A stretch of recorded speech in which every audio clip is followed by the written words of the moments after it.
இதுக்கு முன்னாடி நடந்த பிக் பாஸ் சீசன்லாம் பார்த்தீங்கன்னா அதில் கலந்துக்கிட்டவங்களை பற்றி அவங்க வீட்டில் இருக்கும்போது நம்ம நிறைய பேசுவோம். அதுவே அவங்க அந்த வீட்டை விட்டு வெளில வந்துட்டாங்க அப்படின்னு வச்சுக்கோங்களேன், நாம் கொஞ்சமாக தான் பேசுவோம். அதுக்கப்புறம் அவங்கள அப்படியே மறந்துடுவோம் இல்லையா? ஆனால் இந்த பிரதீப் ஆண்டனி இருக்கார் இல்லையா, அவர் கொஞ்சம் ஸ்பெஷல் அப்படின்னு தான் சொல்லணும்.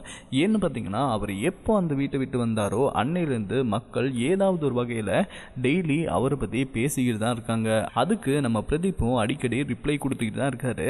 அந்த மாதிரி பார்த்தீங்கன்னா இன்னைக்கு ஒரு போஸ்ட் ஷேர் பண்ணியிருக்காரு. அதில் ஒவ்வொரு கண்டஸ்டண்ட்டையுமே நான் மன்னிச்சுக்கிட்டு இருக்கேன், எல்லாருமே என்கிட்ட மன்னிப்பு கேட்டுக்கிட்டே இருக்கீங்க, நானும் மன்னிச்சுக்கிட்டே தான் இருக்கேன், இது எனக்கு ரொம்ப சலிச்சு போச்சு, இதுக்கு பேசாமல் நான் ஒரு பொம்பளை பொறுக்கி தான் அப்படின்னு ஒத்துக்கிட்டு போயிடலாம் போல அப்படின்னு சொல்லியிருக்காரு. நிஜமாவே உங்களை பற்றி தெரியாமல் நாங்கள் ரெட் கார்டு கொடுத்துட்டோம், வெளியில் வந்து பார்த்ததுக்கப்புறமா தான் உங்கள் மேலே தப்பு இல்லை அப்படின்னு எங்களுக்கு தெரிய வருது.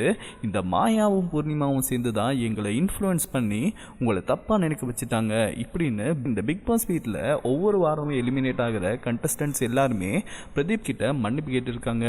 இதுக்கு நம்ம பிரதீப்பும் ஒவ்வொரு வாரமும் மன்னிச்சுக்கிட்டு இருக்காரு அப்படின்றது அவர் போட்ட போஸ்ட் மூலமாக நம்ம எல்லாருக்குமே தெரிஞ்சிருக்கு. அதோடு பார்த்தீங்கன்னா நம்ம பிரதீப் சொல்லியிருக்காரு பாருங்க, நான் பொம்பளை பொறுக்கி அப்படின்னு ஒத்திக்கிட்டா கூட நிம்மதியாக இருக்கலாம் போலப்பா, ஏன்னா என் வேலையை பார்க்கவே விட மாட்டேங்கிறானுங்க, நான் நிறைய எழுதணும் அப்படின்னு ஆசைப்படுறேன், ஸோ தயவு செஞ்சு என்னை யாருமே டிஸ்டர்ப் பண்ணாதீங்க, நீங்கள் பண்ண எதையுமே நான் மனசில் வச்சுக்கல, நான் மன்னிச்சிட்டேன், உங்களுக்கு உங்கள் பிரச்சனை எந்த அளவுக்கு முக்கியமோ அதே மாதிரி தான் எனக்கு என் பிரச்சனை முக்கியம், ஸோ இப்போதைக்கு நான் என்ன செய்யணும் அப்படின்னு ஆசைப்படுறேன்னா ஒரு நல்ல ஸ்டோரி எழுதணும் அப்படின்றதுக்காகத்தான், ஸோ அதுக்காக எனக்கு டைம் கொடுங்க அப்படின்னு நம்ம பிரதீப் ரிக்வெஸ்ட் பண்ணி கேட்டிருக்காரு. இப்படி கேட்டது மட்டும் இல்லாமல் ஒரு ஃபன்னான மீமும் ஷேர் பண்ணியிருக்காரு.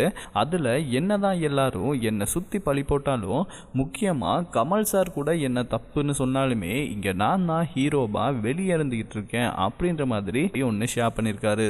இதை பார்த்த ஃபேன்ஸ் எல்லாருமே இவங்க மட்டும் இல்லை, இனிமே வாரம் வாரம் வெளியே வர போகிறாங்க இல்லையா, அவங்க கூட உங்ககிட்ட கட்டாயம் மன்னிப்பு கேட்பாங்க, ஸோ நீங்கள் மன்னிச்சு தான் ஆகணும் அப்படின்ற மாதிரி அவங்களோட கருத்தை தெரிவிச்சிருக்காங்க.